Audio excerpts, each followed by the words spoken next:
Big TV భక్తి సమాచారం WhatsApp ఛానల్లో జాయిన్ అవ్వండి. అన్ని విశేషాలు ఎప్పటికప్పుడు తెలుసుకోండి. నమస్కారం గురుగారు. గురుగారు, చనిపోయేవారు ఏ రోజు చనిపోతారు అనేది మనం చెప్పలేము. అంటే మంగళవారం, శుక్రవారం ఇలా వివిధ రోజుల్లో చనిపోతూ ఉంటారు కాబట్టి చనిపోయిన వాళ్ళ ఫోటోలు ఆ రోజుని బట్టి పెట్టాలి అంటూ ఉంటారు దిక్కున. అది నిజమే అంటారు, వాస్తవమే అంటారు? అంటే వాస్తవంగా మానవ జీవితంలో మరణాలు అనేటువంటివి సహజము.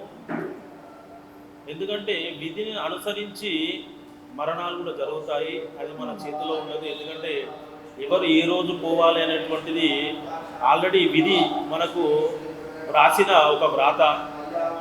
ఆ యొక్క వ్రాతను మనము ఛేదించలేము కాబట్టి, సో మరణం అనేటువంటిది మన చేతిలో ఉండదు కాబట్టి మరణించిన 5వ రోజు కానీ 11వ రోజు కానీ వారి యొక్క చిత్రపటాలను మనము ఇంట్లో పెట్టుకొని వారికి సంబంధించిన శార్ద కర్మలు నిర్వహించడం అనేది మనకు ఉన్న ముఖ్యమైనటువంటి మార్గము. ఆ మార్గం ద్వారా ఆ ఫోటోల వద్ద మనము నైవేద్యాన్ని సమర్పించినప్పుడు పితృదేవతల అనుగ్రహము, అలాగే పితృదోషాలకు సంబంధించిన ఫలితాలను మనము పొందగలుగుతాము.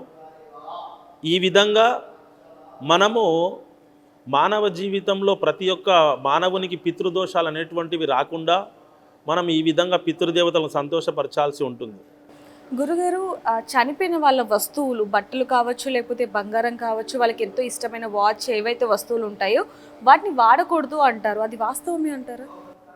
అంటే ఇంట్లో వాళ్ళకు సంబంధించిన వస్తువులను వాడడం అనేటువంటిది చాలా మందికి వచ్చిన సందేహము. ఎందుకంటే ఆ సందేహంలో చాలా ప్రశ్నలు ఉంటాయి, దానికి సంబంధించిన జవాబులు కూడా ఉంటాయి. ఎందుకంటే చనిపోయిన వారి వస్తువులను తీసుకోవడం వలన, ధరించడం వలన ఏమైనా ప్రమాదాలు జరిగే అవకాశాలు ఉన్నాయా అని చాలామందిలో సందేహాలు ఉంటాయి. అలాంటివి ఏవి కూడా మనకు దరిచేరకుండా పితృదేవతల అనుగ్రహం కలిగేలా వారికి సంబంధించిన వస్త్రాలను తప్ప, లేదా వారికి సంబంధించిన ఏదైనా అతి ఇష్టమైన వస్తువులను తప్ప మిగతా వాటిని కూడా మనం పెట్టుకోవచ్చు. ఎందుకంటే ఇప్పుడు తల్లిదండ్రులకు సంబంధించి వాళ్ళ బంగారం ఉంటుంది, మరి ఆ బంగారాన్ని అయితే వదలలేరు కాబట్టి వస్తువులనే వదులుతారు. కాబట్టి ఈ విధంగా ప్రతి ఒక్క చనిపోయిన వారి వస్తువులను, సామాగ్రిని కూడా ఇంట్లో పెట్టుకోవద్దు అని అంటారు. కానీ అన్నీ వదలలేం కాబట్టి కొన్ని మాత్రం వదలగలము. ఆ వదిలిన వాటిలో వస్త్రాలు, వారికి సంబంధించిన భౌతికమైనటువంటి వస్తువులను మాత్రం వదలాల్సి ఉంటుంది. అంటే వాళ్ళకి ఎంతో ఇష్టమైన వస్తువులు ఏవైతే ఉంటాయో గురుగారు, వాటిని ఏం చేయాలంటారు అసలు? ఇప్పుడు వారికి ఎంతో ఇష్టమైన వస్తువులు అంటే అవి మనం వాళ్ళకి పెట్టవలసినవి ప్రసాదం రూపంలో, నైవేద్యం రూపంలో మాత్రం అలాంటివి మనం పెట్టగలుగుతాము.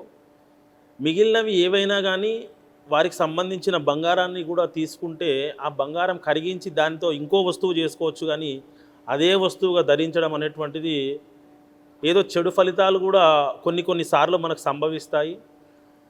అలాంటివి జరగకుండానే మనము ప్రతి ఇంట్లో కొన్ని వస్తువులను, వారికి సంబంధించిన అతి ప్రియమైన వస్తువులను వదిలేసి వాటిని ఏదైనా చెరువులో కానీ నదిలో కానీ వేయొచ్చు, లేదా ఎవరికైనా దానంగా ఇవ్వచ్చు. అలా ఇస్తే అలాంటి దోషాలు ఏమీ రాకుండా, కొన్ని వస్తువులు మనం తీసుకున్నా కూడా ఆ అశుభ ఫలితాలు రాకుండా చూసుకోవచ్చు. For more videos like this, subscribe Big TV channel.